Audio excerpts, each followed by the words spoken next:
Are you a recorded member? Being a birthright friend means that one is recorded from the beginning, and in that sense, I guess I'm perhaps unusual. Friends who are convinced go through a process of being clear within themselves that they want to be recorded as friends, and what that means is really expressing publicly one's commitment to the values and to the community. Red Cedar tries to treat all of its attenders as members.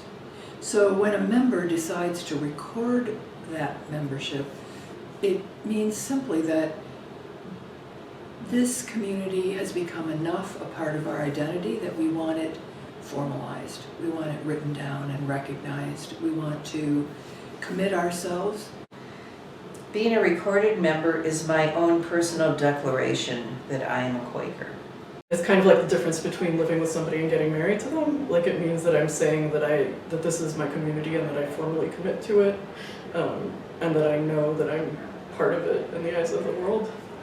I felt a real commitment, and I early on felt like the meeting was committed to me, and it was my way of kind of committing back and saying I'm in for the long haul here.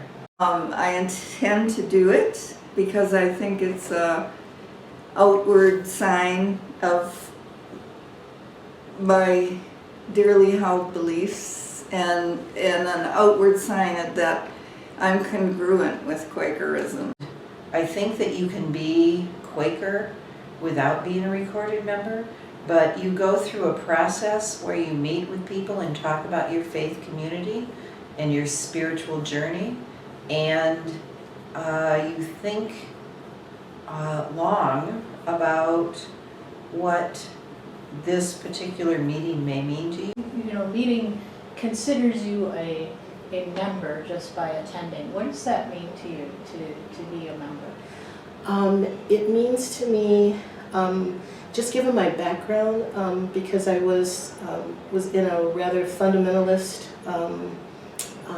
tradition before, actually having the freedom to not say out loud that I'm a member and still be accepted is very important to me.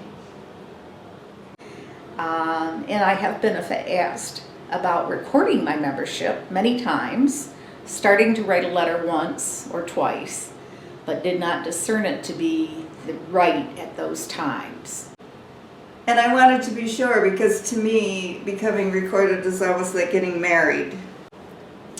That was an important step for me, and I believe I wrote in my letter that I didn't believe I was a very good friend, but I wanted to be held accountable to the testimonies that bind friends together. I have lovely memories of some of those fellow seekers in Red Cedar who sat down with me and asked about and shared their own journeys and checked to see if I understood what committing to a community meant and whether I had any other obligations that would conflict with this, or whether I sort of considered what it means to be in long-term commitment. And then I felt warmly embraced and enveloped because I had taken the time to name out loud what had by then become a fact.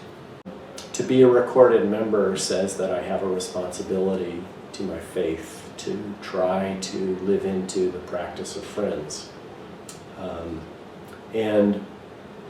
I don't know whether I'm getting better as a Quaker friend, but I remain faithful to that task. That is the set of principles that I want to try to orient my life to, and that is always a challenge. There are times where you get very frustrated with the community and very frustrated that it takes a long time to bring minds around.